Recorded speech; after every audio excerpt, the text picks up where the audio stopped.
Bismillahirrahmanirrahim. Assalamualaikum warahmatullahi wabarakatuh. Alhamdulillah, salatu wassalamu ala Rasulillah wa ala alihi wa ashabihi wa man tabi'ahu hudah. Wa asyhadu an la ilaha illallah wahdahu la syarikalah. Wa asyhadu anna Muhammadan abduhu wa rasuluh. Sallallahu alaihi wa ala alihi wa ashabihi wa sallama tasliman katsira, amma ba'd. Alhamdulillah, nikmat dari Allah Azza wa Jalla sehingga pada kesempatan malam ini kita diberikan kemudahan untuk bisa bermajlis secara langsung. Alhamdulillah, nikmat, dan yang namanya nikmat sepatutnya untuk kita syukuri dan kita jaga. Oleh karena itu, alhamdulillah, pemerintah kita tentunya sangat perhatian dengan kemaslahatan umat dan masyarakat secara umum, sehingga adanya rekomendasi dan izin untuk mengadakan kegiatan seperti ini yang mengumpulkan sejumlah orang dalam satu tempat, itu harus sesuai dengan protokol kesehatan yang telah ditetapkan, sehingga adanya keharusan untuk mengenakan pakaian lengan panjang, screening sebelum masuk masjid, cek suhu, kemudian berangkat dalam kondisi sehat, bermasker standar kesehatan, sampai dalam masjid tetap jaga jarak. Ini bagian dari upaya kita untuk mentaati kebijakan penguasa kita. Maka tentunya pertama kali yang kita berharap, dan itu yang kita dambakan, adalah pahala sisi Allah Subhanahu wa ta'ala. Dengan ini kita niatkan dalam rangka untuk mentaati perintah Allah dan Rasulnya, mengharapkan pahala dengan mentaati kepada kebijakan penguasa kita. Yang kedua tentunya, alhamdulillah, kalau seandainya misalkan dengan penerapan ini Allah jaga kita, Allah pelihara kita dari wabah, nikmat berikutnya. Dan itu diantara hikmah kita mentaati perintah Allah dan Rasulnya. Oleh karena itu, di sini tidak bosan-bosannya kita mengingatkan kepada ikhwan sekalian, barakallahu fikum, dimanapun berada, sadari bahwa wabah belum selesai. Wabah masih menyebar di mana-mana. Bahkan sebagian tempat terjadi pelonjakan kasus, dan sebagian meninggal. Ya, dan ma'ruf ya di negeri ini bahwa pemerintah ya terus menggalakkan kedisiplinan di dalam menerapkan prokes ini. Lebih di tempat ini, insyaallah mudah-mudahan ya kita memohon kepada Allah Azza wa Jalla barakah dengan kita menerapkan kebijakan-kebijakan penguasa kita. Barakallahu fikum. Kemudian biidznillah ya azza wajal, kita akan mencoba untuk melanjutkan pelajaran kita dari pembacaan kitab yang merupakan kajian intensif ya ketika Ramadan dan tidak sempat kita selesaikan. Namun di sini kita akan mencoba untuk melanjutkan ya, dan kita upayakan untuk bisa menyelesaikan pembahasan ini, yaitu kajian seputar peringatan kepada umat, kepada segenap kaum muslimin akan bahaya dari sikap ghulu, sikap ekstrim melampaui batas ya terhadap kuburan, terutama kuburan orang-orang saleh. Di mana pembahasan ini kita ambil dari sebuah kitab kecil yang disusun oleh Imam Al-Albani rahimahullah, muhaddits di masa ini, dan beliau telah wafat, dan ini diantara karya beliau, warisan beliau, dan berkahnya ilmu beliau, yaitu kitab yang berjudul Tahdhirus Sajid min ittikhadil quburi masajid. Peringatan kepada segenap kaum muslimin dari menjadikan kuburan-kuburan sebagai masjid. Intinya adalah pembahasan tentang peringatan dari sikap ghulu, sikap berlebihan melampaui batas terhadap orang-orang saleh. Dan ini termasuk bagian daripada syaitan, upaya iblis dan bala tentaranya untuk menyesatkan manusia dari jalan Allah Subhanahu wa taala. Baik itu jatuh dalam perbuatan ifrat, ya, melampaui batas, ghulu, takalluf, tanattu', atau kepada sikap tafriq, ya, menyepelekan, bermudah-mudahan, menggampang-gampangkan permasalahan. Maka menyikapi orang-orang saleh ini ada dua sisi, ya, ada dua hal yang bertolak belakang dan itu sama-sama menyimpang. Sebagian pihak mereka menyepelekan, menggampangkan, gak mau mengambil faedah dari para ulama, dari ahlul ilm, sehingga mereka meninggalkan majlis ilmu, meninggalkan ilmu, gak mau belajar, gak mau tahu, sehingga dia hidup dalam kondisi bodoh, di atas kejahilan, di atas kegelapan, ya, tidak tahu apa yang dia lakukan itu adalah kesyirikan, bahkan kekufuran. Ngakunya muslim, tapi hari-harinya na'udzubillah kemaksiatan. Ya. Apa sebabnya? Jauh dari ilmu. Ya. Menyepelekan ilmu. Yang kedua, yaitu hulu, berlebihan terhadap para ulama, orang-orang saleh yang dikenal kebaikannya, masyhur dengan kesolehannya. Nah, di antara sikap ekstrim terhadap mereka adalah mengambil berkah dari mereka, bukan dari sisi mengambil faedah ilmunya, menghadiri majlisnya, bukan, ya, tapi lebih dari itu, ya, sampai mengambil berkah dari jasadnya, dari tubuhnya. Bukan hanya sampai di situ, ketika meninggal pun berupaya untuk diambil berkahnya, ya, diangkat-angkat, ya, dipajang-pajang wajahnya, dilukis, ya, fisiknya, ditempel fotonya, bahkan disimpan dulu foto mereka, dilaci-laci dagangan mereka, toko-toko mereka, bahkan dibalik, ya, barang dagangan mereka ada foto-foto orang-orang saleh. Apa tujuannya? Malah berkah, supaya laris dagangannya, supaya tambah omsetnya. Bahkan kuburannya dikeramatkan, ditinggikan, bahkan dihias sedemikian rupa, lebih bagus daripada rumahnya. Dan itu dianggap sebagai sebuah keutamaan, sebuah pengagungan, bukti dan tanda kecintaan kepada orang-orang saleh. Bahkan dianggap sebagai upaya untuk mendekatkan diri kepada Allah Azza wa Jalla. Ini kan hulu. Dari mana ini? Ya, sementara sudah kita bahas pada sekian banyak pertemuan, ya, yang mengikuti, ya, kajian ini, bagaimana peringatan keras dari Nabi alaihi salatu wassalam kepada umat akan bahaya dari sikap ghulu terhadap orang-orang saleh. Bukannya nggak boleh menghormati orang-orang saleh, bukannya nggak boleh memuliakan mereka, bahkan harus memuliakan, tapi ada batasannya, ada aturannya, ya, ada aturannya, ya, sehingga di sini kaum muslimin ahlus sunnah berusaha bersikap insaf, la ifrat la tafriq, tidak berlebihan dan tidak menyepelekan. Betul, mengambil berkah dari para ulama, mengambil berkah dari orang saleh, ya, tidak meninggalkan majlis mereka, namun tidak pula ghulu terhadap mereka dan kuburan mereka. Terus gimana? Mengambil berkah dari mereka, dari ilmunya, dari bimbingannya, dari kitab-kitabnya, dari warisan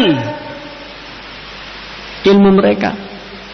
Dikaji, dibahas, ya, diamalkan yang sesuai dengan Al-Quran dan As-Sunnah dengan bimbingan salaful ummah. Maka biidznillah azza wajal pada kesempatan ini kita akan mencoba untuk masuk pada fase yang ketiga. Fase yang ketiga yaitu tentang hukum dari membangun masjid atau tempat ibadah, masjid atau musola atau yang semisalnya, di atas kuburan. Ini adalah hukumnya. Karena sebagian menyepelekan, Allah gitu aja dibahas, gitu aja dibesar-besarkan. Bahaya mas. Kenapa? Ini menimbulkan kontroversi, polemik, jadi perdebatan, bahkan bisa menimbulkan keresahan di tengah masyarakat. Subhanallah, kalau bukan ahlus sunnah yang peduli dengan materi seperti ini, siapa lagi? Kalau bukan ahlus sunnah, para ulama, para duat ahlus sunnah yang menjelaskan, memperingatkan umat dari bahaya ini, siapa lagi? Siapa lagi? Tidak ada. Nah, karena sebagian mereka antipati. Jangan menyentuh masalah khilafiyah lah. Kenapa? Membuat resah, bahkan menyebabkan tercerai-berainya barisan kaum muslimin. Maka kita katakan justru sebaliknya. Selama kaum muslimin mereka masih centang perenang akidah mereka, masih rusak tauhid mereka, dan hari-hari mereka sibuk dengan kesyirikan, masih meyakini keyakinan kufur, jangan harapkan persatuan. Jangan mimpikan adanya persatuan di tengah umat. Omong kosong, nggak akan mungkin terwujud. Kenapa?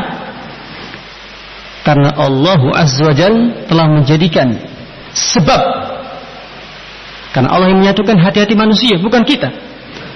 Allah telah menjadikan sebab terjadinya persatuan dan terwujudnya ukhuwah Islamiyah di tengah kaum muslimin hanya dengan ittihadut tauhid, menyatukan tauhid mereka, akidah mereka diluruskan, dibenahi keyakinan mereka, ibadah mereka.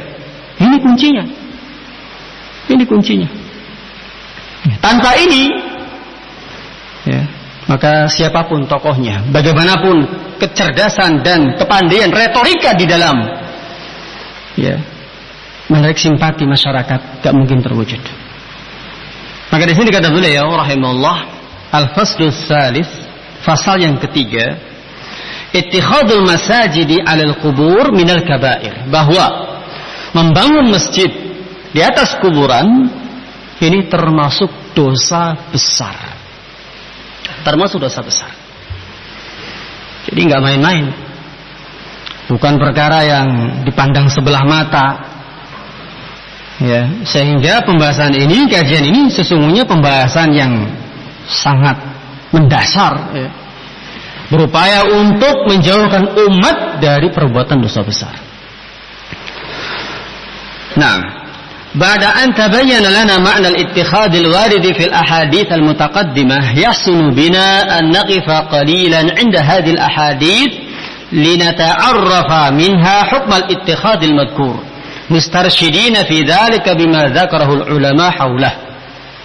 Setelah nampak jelas bagi kita tentang makna dari mengambil dan membangun masjid di atas kuburan seperti yang disebutkan dalam beberapa hadis yang telah lalu, maka baik kiranya untuk kita berhenti sesaat menelaah, merenungi hadis-hadis tersebut untuk kita mengetahui tentang hukumnya dengan meminta bimbingan terhadap penjelasan dan keterangan para ulama tentang hal ini.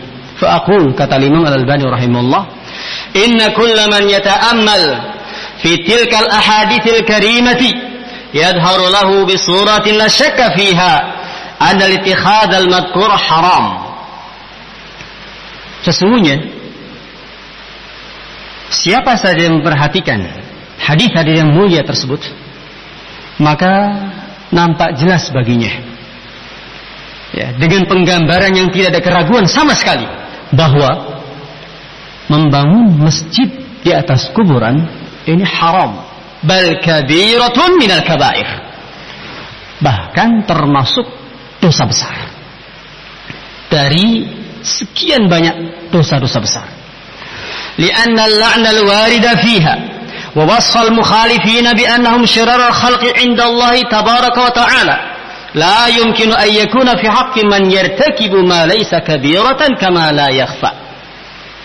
Karena ancaman laknat bagi pelakunya. Satu. Yang kedua, disifatinya orang-orang yang melisihi peringatan Nabi tersebut sebagai manusia yang paling jelek di sisi Allah, maka tidak mungkin hal ini, ya, disematkan, diarahkan kepada orang-orang yang melakukan selain dari dosa besar. Nggak mungkin.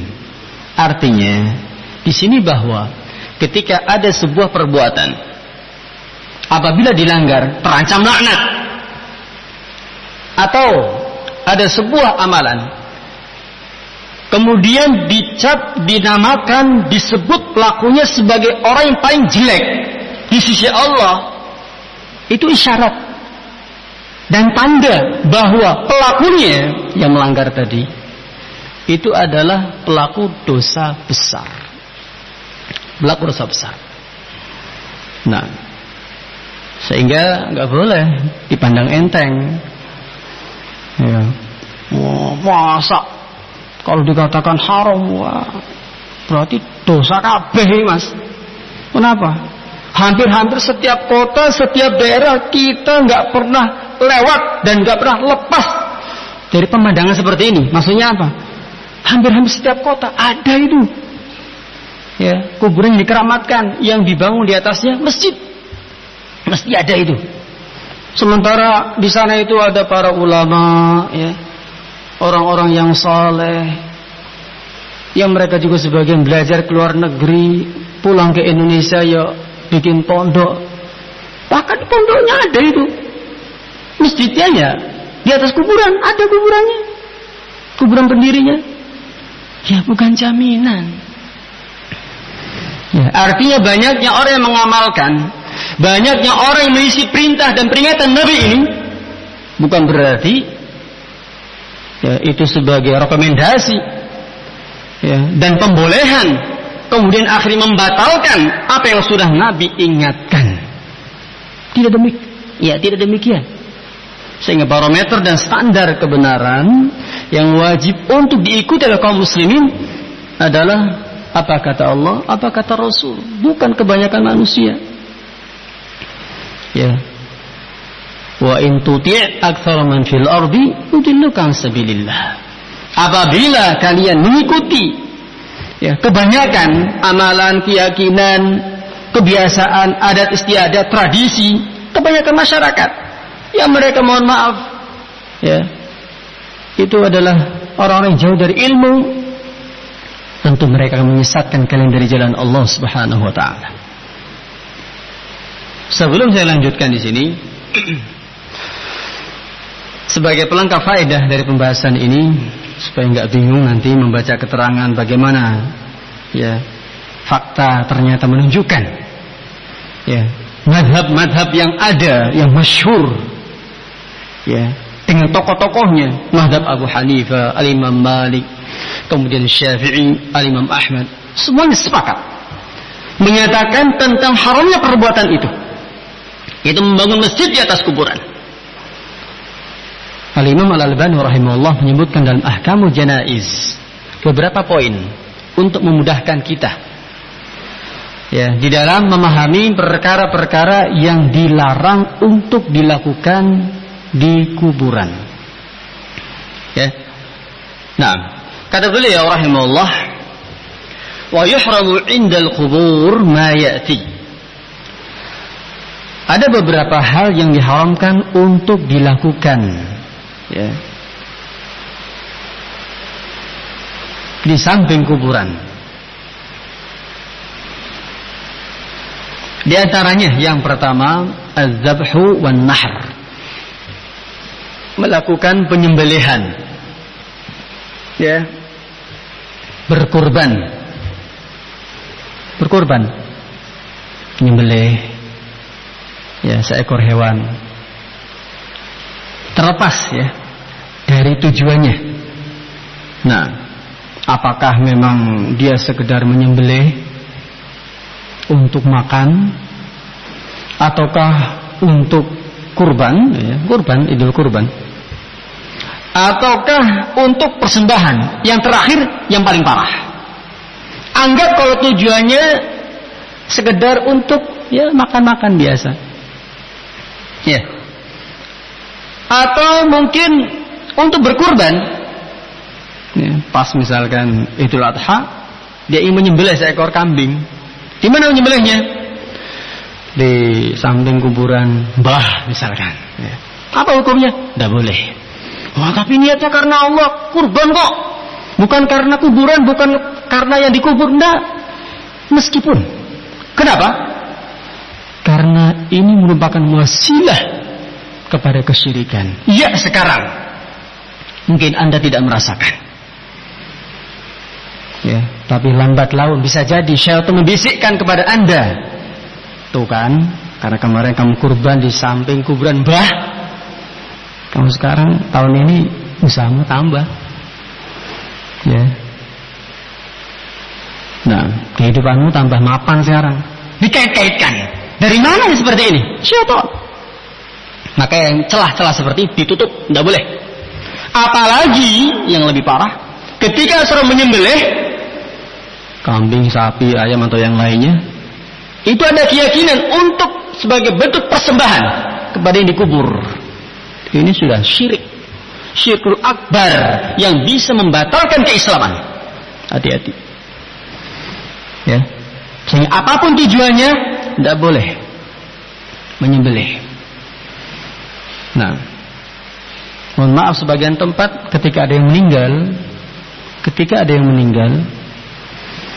itu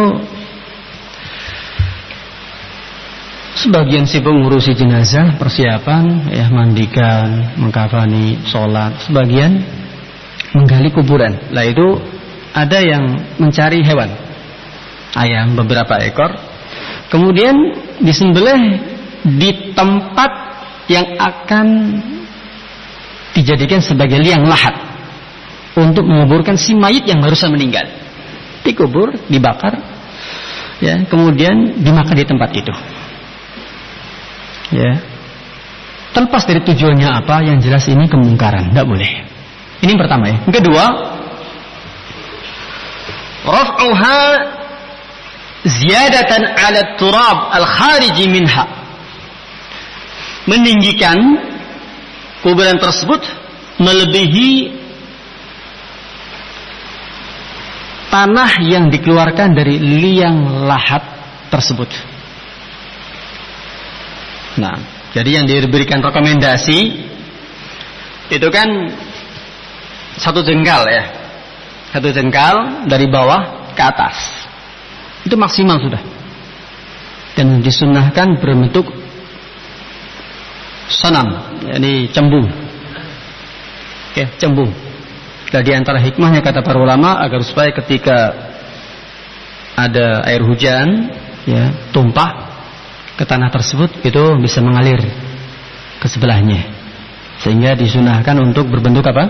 Cembung, ya. Itu maksimal 1 jengkal, ya. Diperbolehkan diberikan tanda 1 dan boleh 2, ya, atas bawah, sebagai tanda itu kuburan, batu atau kayu atau yang semisalnya.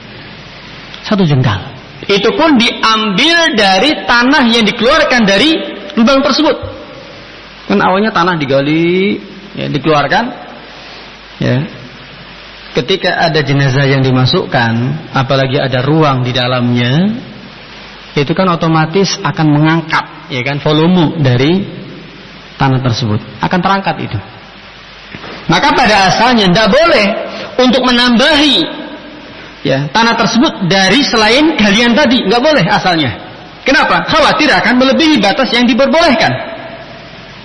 Ya, karena maksimal 1 jengkal. Tapi kalau misalkan setelah ditimbun-timbun dari tanah tersebut kurang dari 1 jengkal, hanya dapat setengah jengkal, apakah boleh mengambil dari tanah yang lain selain dari hasil galian?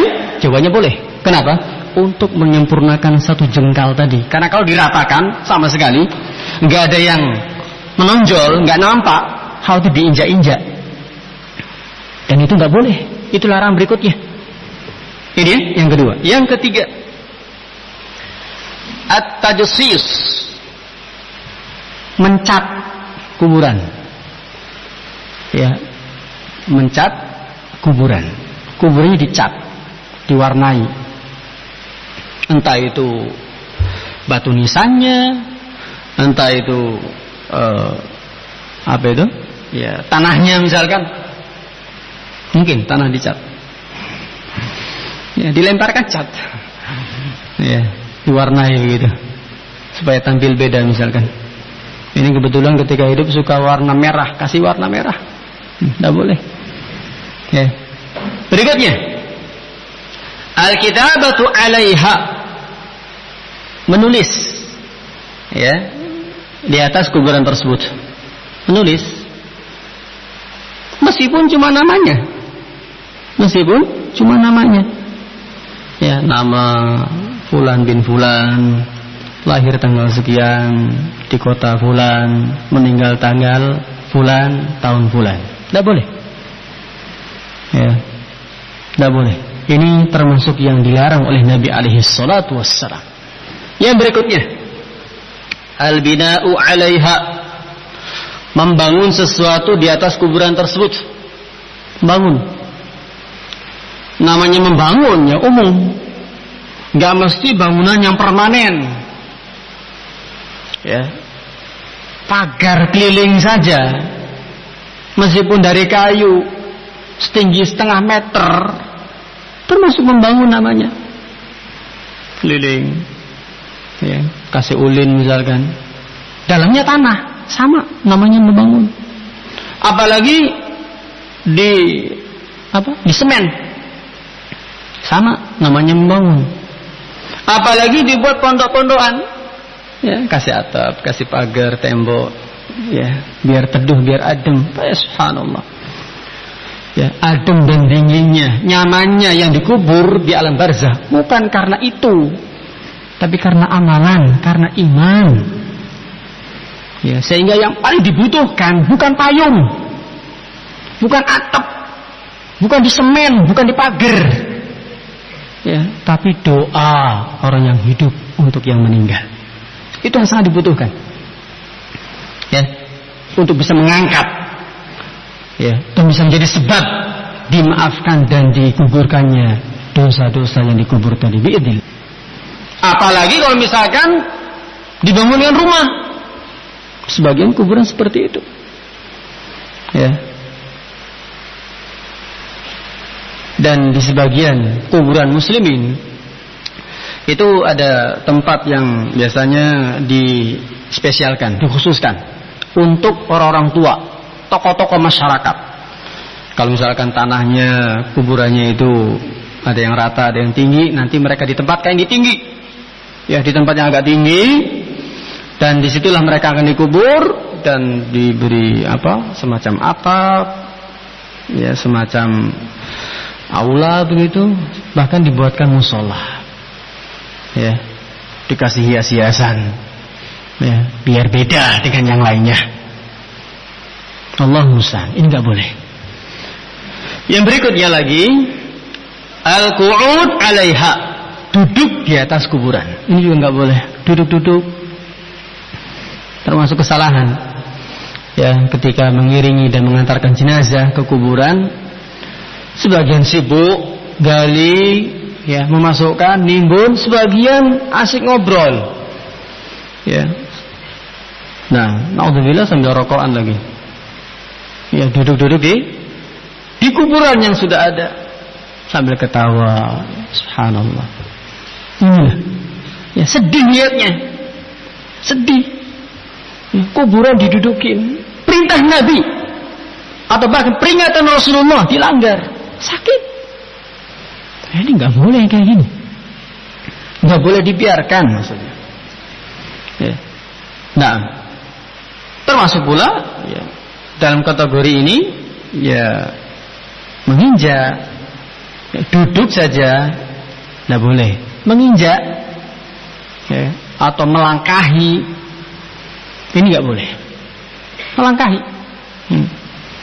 Nah, meskipun terkadang dalam satu kondisi ya darurat, terpaksa, ya, tapi itu beda ya. Ya. Dalam kondisi normal memungkinkan untuk menghindar, tapi dalam kondisi tertentu kadang nggak bisa. Misalkan seperti di tempat kita di kota ini, itu kan medannya berat ya. Sebagian kuburan itu terjal, rata, ada yang tanjakan ya, tanjakan. Kemudian sudah ditetapkan kalau yang meninggal dikuburkan di sana, dapatnya tebing. Itu jalannya kecil, ketika jenazah dipikul, wah, beratnya. Ya, medannya itu harus melewati sekian banyak, jalannya itu berkelok-kelok, sehingga mau nggak mau kadang terpaksa. Dan semoga Allah maafkan kesalahan kita. Ya, mau nggak mau kadang melewati itu. Tapi selama memungkinkan diusahakan, jangan sampai melangkahi. Ya. Nah, apalagi menginjak kuburan yang sudah ada. Yang berikutnya lagi, as-salatu indaha, salat di samping kuburan. Terlepas dari niatnya, anggap kalau dia salat karena Allah, ikhlas sekalipun, sesuai dengan sunnah Nabi, tapi di samping kuburan, tidak boleh, nggak boleh. Tapi karena Allah ikhlas kok, salat duhur ini masjidnya jauh, tidak boleh. Ya, kuburan bukan tempat salat. Yang diperbolehkan hanya satu, salat jenazah dalam kondisi tertentu. Pada asalnya nggak boleh salat di samping kuburan. Ini juga termasuk tadi celah dan bisa menjadi sebab seseorang jatuh dalam kesyirikan. Yang berikutnya, bina'ul masjid 'alaiha, membangun masjid. Ya, ini sudah kita sebutkan tadi. Ya, membangun masjid di atas kuburan. Kemudian yang ke berapa? 10. Ya. Yang masih 5 nanti dilengkapi ya. 9. Sekarang ke 10. Ya. Sekarang 9. Ada yang lewat berarti. 1, menyembelih. Yang kedua, meninggikan kuburan. Yang ketiga, mencat. Ya. Yang keempat, menulis. Ya. Yang kelima, membangun. Yang keenam, duduk. Yang ketujuh, sholat. Ya. Yang kedelapan, membangun masjid. 9. Ya.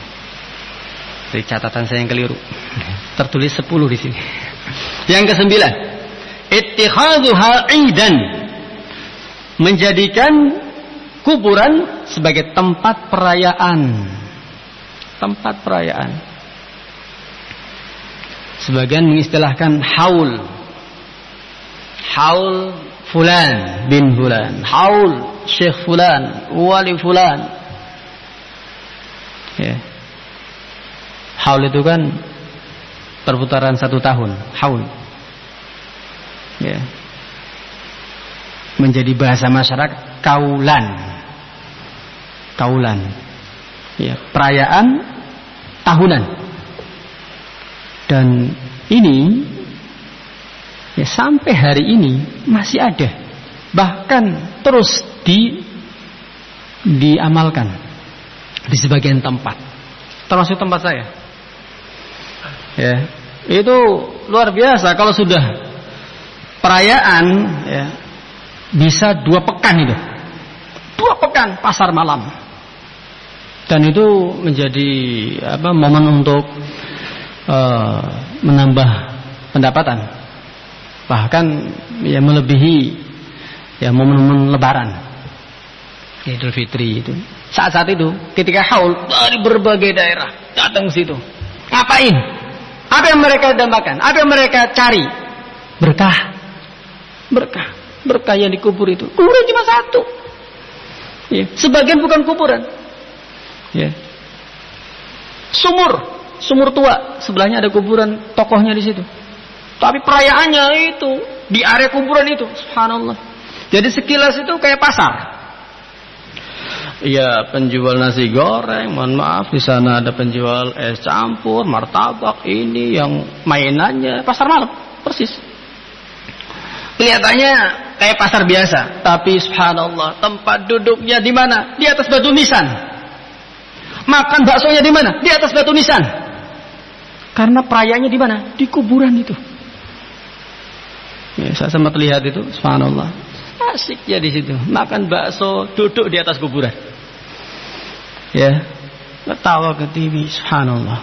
Nah, setelah kita belajar baru paham. Oh, ternyata itu nggak boleh ya, nikmat rasanya. Dulu dianggap biasa-biasa saja. Ya, sekarang ya luar biasa itu. Dosa besar. Ya, tempat perayaan. Nah, yang berikutnya, as-safar ilaiha, melakukan perjalanan safar ke kuburan. Ke kuburan siapapun tanpa terkecuali, tidak boleh. Ya, kuburan Nabi masa nggak boleh? Nggak boleh. La tushaddur rihal illa ila thalathati masajid, kata Nabi alaihi salatu wasallam dalam hadits Abu Sa'id Al-Khudri.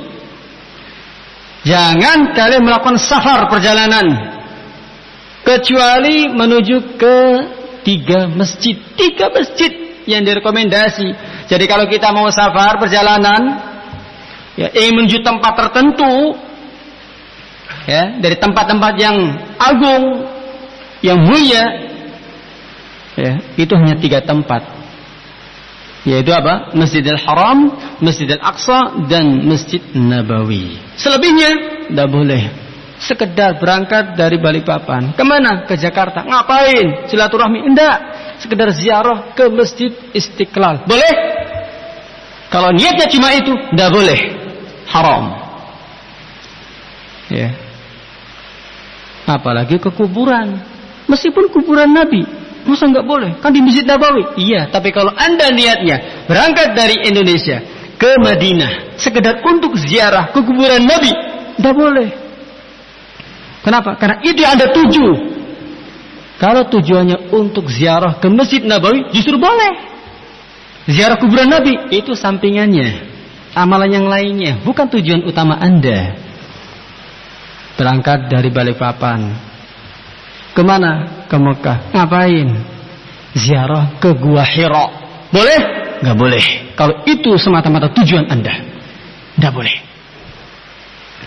Kecuali umroh misalkan, ya, kemudian mungkin, ya, melewati, ya, tempat-tempat tertentu tanpa ada tujuan, ya, semata-mata untuk itu, bisa jadi, silahkan. Tapi kalau semata-mata itu selain dari 3 tempat tadi, maka nggak boleh. Berikutnya, iqadus suruj indaha, menyalakan lampu atau penerangan di samping kuburan. Membuat lampu, ya, lentera atau yang semisalnya, dikasih penerangan. Nah, di sebagian tempat itu ma'ruf sudah. Ya, kalau malam itu luar biasa, kayak kota di tengah hutan. Minta dibawa ke atas, lampunya terang, apalagi di tempat kuburan itu luar biasa, seperti siang, terang sekali. Ini kemungkaran, tidak boleh. Ya. Nah, dan ini Al-Imam Al-Albani rahimahullah menjelaskan dan menyebutkan tentang illah dan sebab kenapa memberikan penerangan lampu, lentera atau yang semisalnya di kuburan itu nggak boleh. Ya. Memang ada beberapa riwayat dan hadis yang menjelaskan tentang hal ini, namun dari beberapa riwayat tersebut itu tidak lepas dari adanya pembicaraan, sebagian melemahkan. Sehingga Al-Imam Al-Albani rahimahullah, beliau menyebutkan bahwa tetap Meskipun riwayat yang menjelaskan tentang larangan menyalakan atau memberikan penerangan lampu di kuburan itu hadisnya lemah, tapi tetap dilarang karena beberapa perkara. Yang pertama, sebagai faedah bahwa perkara tersebut merupakan perkara bid'ah, ya, perkara baru yang sama sekali tidak dikenal di kalangan ulama salaf dahulu. Para ulama dahulu nggak pernah ada yang mengamalkan amalan tersebut. Ya. Sejak dahulu nggak ada di antara para sahabat yang memberikan lampu di atas kuburan Nabi, di samping kuburan Nabi, nggak ada. Terus gimana kuburannya? Gitu-gitu aja, dibiarkan gelap. Nah, kuburannya Abu Bakar, kuburannya Umar, nggak boleh diberikan lampu. Kenapa? Nggak pernah dikenal oleh ulama salaf. Yang kedua, bahwa ini termasuk idha'atul mal, subhanallah, termasuk menyanyiakan harta, boros, menghambur-hamburkan harta. Ya, masih mending diarahkan kepada yang lainnya, kan gitu, daripada sekedar untuk menerangi lampu, menerangi kuburan misalkan. Yang berikutnya, alasan dan sebab yang ketiga, kata beliau rahimahullah, bahwa ini tasyabbuh bil majus ubadin nar, menyerupai kebiasaan majusi, penyembah api. Ya. Nah, maka dari beberapa sisi ini, menyalakan lampu, lentera, memberikan penerangan di kuburan ini tidak diperbolehkan. Lanjut kepada hal-hal yang dilarang untuk dilakukan di samping kuburan. Kata beliau rahimahullah, yang berikutnya adalah kasru idhamiha, menghancurkan tulang belulang dari kuburan tersebut.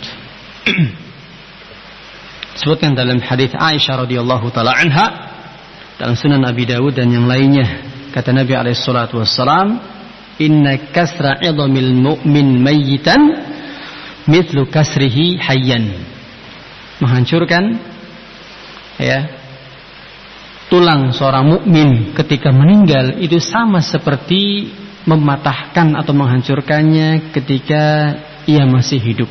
Artinya termasuk kezaliman. Ya, makanya pada asalnya tidak boleh, ya, membongkar kuburan seorang mukmin, seorang muslim. Sudah dikubur, dibongkar. Asalnya nggak boleh, menyakiti. Kecuali untuk tujuan-tujuan tertentu seperti otopsi atau misalkan pertimbangan syar'i. Ya, ada sebuah masjid, tiba-tiba ada yang menguburkan di tempat itu. Masjid ada terlebih dahulu, tiba-tiba ada yang dikubur, maka kuburan tadi harus dipindahkan, harus dipindahkan di tempat yang lain, atau karena pertimbangan-pertimbangan yang lainnya. Namun pada asalnya tidak diperbolehkan. Mahfum ya insyaallah. Tapi ini beberapa hal, barakallahu fikum, tentang hal-hal yang tidak diperbolehkan untuk dilakukan di kuburan. Nah, demikian pula, ya, bisa tambahkan sholat saja nggak boleh. Ya. Demikian pula membaca Al-Quran, ya, ini nggak boleh. Berdoa, ya, kecuali dalam kondisi-kondisi tertentu seperti sholat jenazah, itu beda, ya. Tapi dalam kondisi menyengaja berdoa di samping kuburan, tidak boleh. Baca Quran di samping kuburan, tidak boleh. Ya.